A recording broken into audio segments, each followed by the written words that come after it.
نحمده ونصلي على رسوله الكريم أما بعد قال الله تبارك وتعالى في الكلام الحكيم أعوذ بالله من الشيطان الرجيم بسم الله الرحمن الرحيم ولا تحسبن الذين قتلوا في سبيل الله أمواتا قال النبي صلى الله عليه وسلم سيدا شباب أهل الجنة الحسن والحسين رضي الله تعالى عنهما أو كما قال عليه الصلاة والسلام اللهم طهر قلبي من النفاق وعملي من الرياء ولساني من الكذب وعيني من الخيانة فإنك تعلم خائنة الأعين وما تخفي الصدور.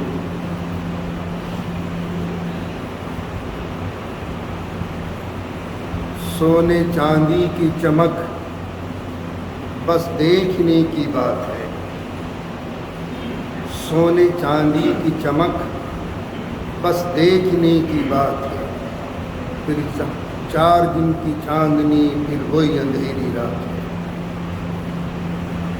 عزیزان گرامی،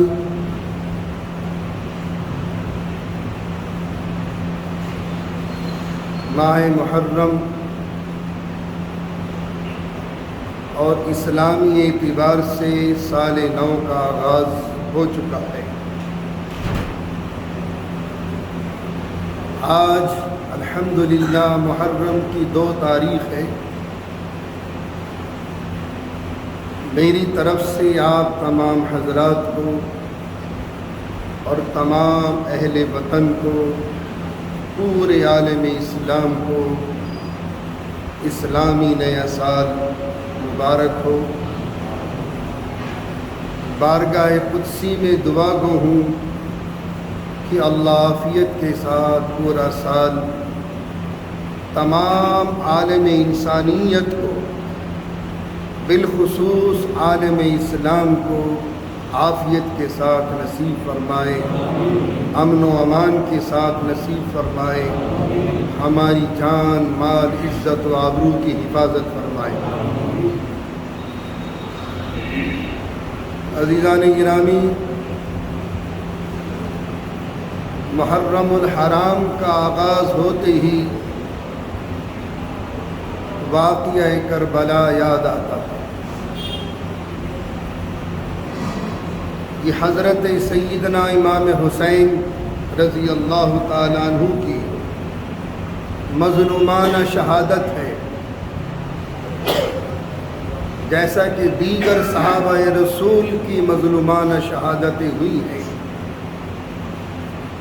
اور تاریخ ان شہادتوں کو کبھی فراموش نہیں کر سکتی. اس سے پہلے چند باتیں آپ حضرات ذہن نشین فرما لیں. آج آل اوور ورلڈ، پوری دنیا کا مسلمان پستی کی طرف کیوں ہے، تنزلی کی طرف کیوں ہے؟ حالانکہ اسلام کے پیٹرول کی گاڑی اربوں کے پاس ہے، مگر آج عرب سو گیا. لیکن جب جاگے گا تو انقلاب آئے گا.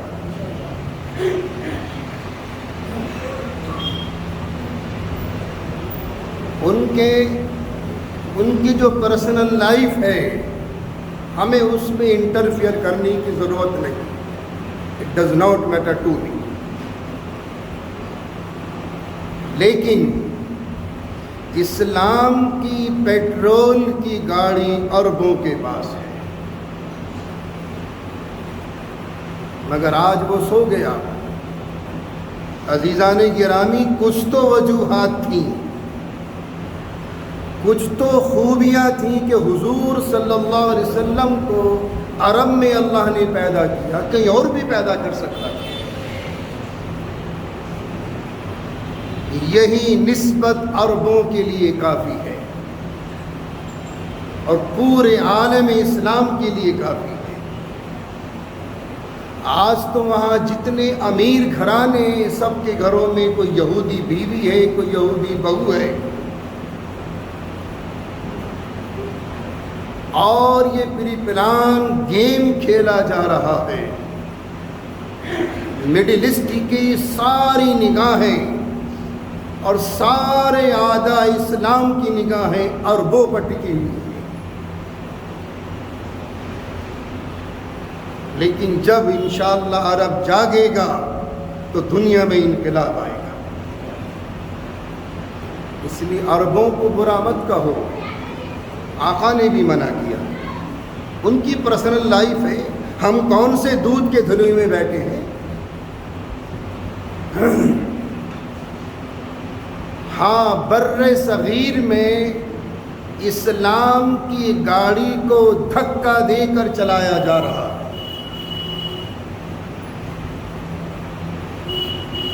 اصل حق تو ان کا ہے، ہم تو دھکا دے کر چلا رہے ہیں گاڑی۔ 1.5 ارب مسلمان ہیں پوری دنیا میں۔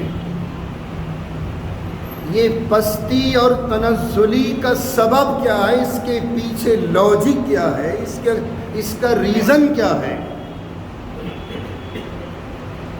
ایک تاریخ میں آپ کو بتا دوں،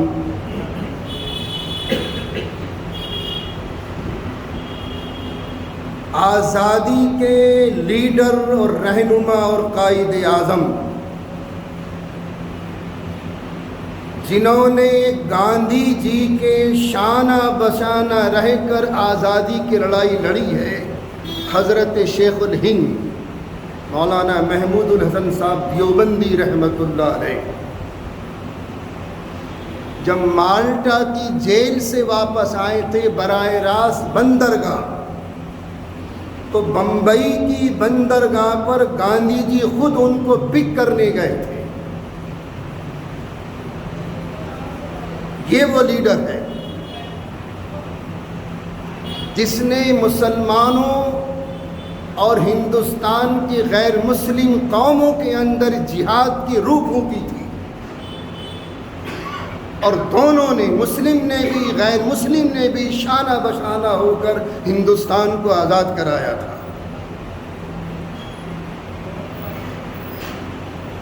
جب حضرت وہاں سے تشریف لے آئے، جو اذیتیں قریش مکہ نے صہیب رومی کو دی تھیں، یاد ہے کچھ تاریخ؟ یہ میری جتنی جنریشن بیٹھی میرے سامنے، انگریزی تاریخیں تو ان کو یاد ہیں۔ ان سے پوچھو نیا سال تو 1 جنوری، اسلامی نیا سال تو جواب ندارت، بالکل خاموش۔ صہیب رومی کو اہل مکہ نے وہ اذیتیں پہنچائی تھیں چونکہ اسلام کا ابتدائی دور تھا، یہاں تک کہ آپ کی پیٹھ کو، آپ کی کمر کو جلتے ہوئے انگاروں پر رکھ دیا جاتا تھا، اور وہ آگ کی انگاریں آپ کی پیٹھ سے جو چربی نکل کر بہتی تھی اس سے بجھتے تھے، لیکن ایمان کا سودا نہیں کیا، ایمان کا سودا نہیں کیا۔ سیم وہی اذیت انگریز نے مالٹا کی جیل میں حضرت شیخ الہند رحمۃ اللہ علیہ کو پہنچائی تھی۔ جب آپ کی پیٹھ بوقت غسل میت کھول کر دیکھی گئی تو سلاخوں کو، لوہے کی سلاخوں کو آگ میں تپا کر آپ کی پیٹھ کو داغ دیا جاتا تھا اور کہتا تھا شیخ الہند اپنا فتویٰ واپس لے لے۔ بہرحال یہ تو ایک تاریخ ہندوستان کی، میں یہ بتانا چاہتا ہوں کہ حضرت نے وہاں سے آن کر جب آپ کو چارپائی پر بٹھایا اور چاروں طرف تمام سیاسی، سماجی، ملی، فکری علماء سب موجود تھے، تو حضرت نے ارشاد فرمایا کہ سالوں کی جیل کی صعوبتیں برداشت کرنے کے بعد میں 2 سبق لے کر آیا، 2 سبق۔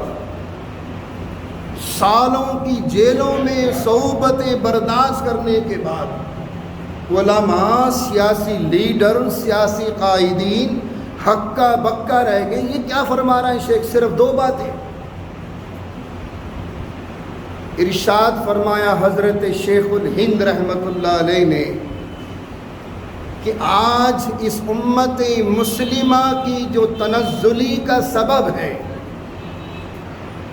جو پستی کا سبب ہے، وہ 2 عمل: کلام پاک سے دوری اور آپس کے اختلاف۔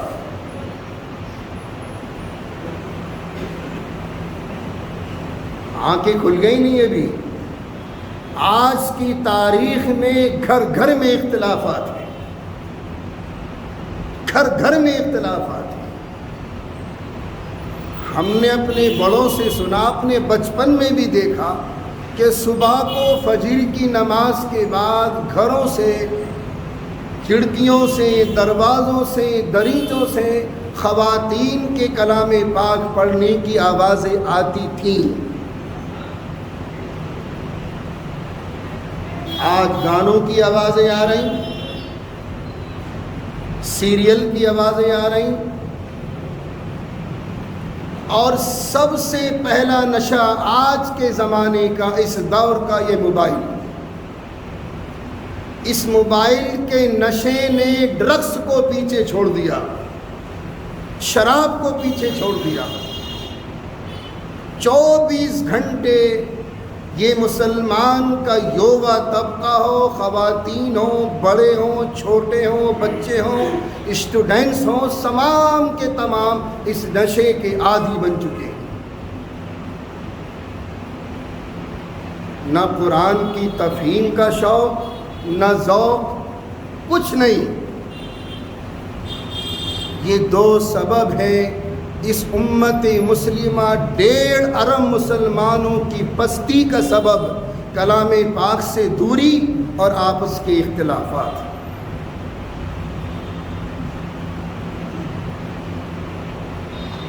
اگر عزت سے جینا چاہتے ہو، میں ایک بات کہا کرتا ہوں ہمیشہ کہ اس دور میں اگر آپ دنیا کی اقوام پر غالب آنا چاہتے ہیں تو پڑھ لو، اپنی اولادوں کو پڑھا لو۔ بس ایک واحد ہتھیار، یہ ہمارے پاس ایجوکیشن سسٹم موجود ہے، بس۔ The process of learning starts in a womb and ends in a tomb. اطلب العلم من المہد الى اللحد او کما قال، اس کا ترجمہ ہے او کما قال علیہ السلام۔ علم حاصل کرو ماں کی گود سے لے کر قبر کے گڈھوں تک جانے تک، پڑھتے رہو، پڑھتے رہو۔ آج میری قوم کھانے کے مسالے بنانے میں رہ گئی اور دیگر قومیں ترقی کر گئی۔ کتنے ہیں ہم میں سے جو انجینئر بن کر آ رہے ہیں، کتنے جو ڈاکٹرز بن کر آ رہے ہیں، کتنے ہیں جو IPS بن کر آ رہے ہیں۔ شاذ و نادر اور دیگر قومیں ترقی بترقی آج یہ دنیا پر چھا گئے۔ تو میرے عزیزوں،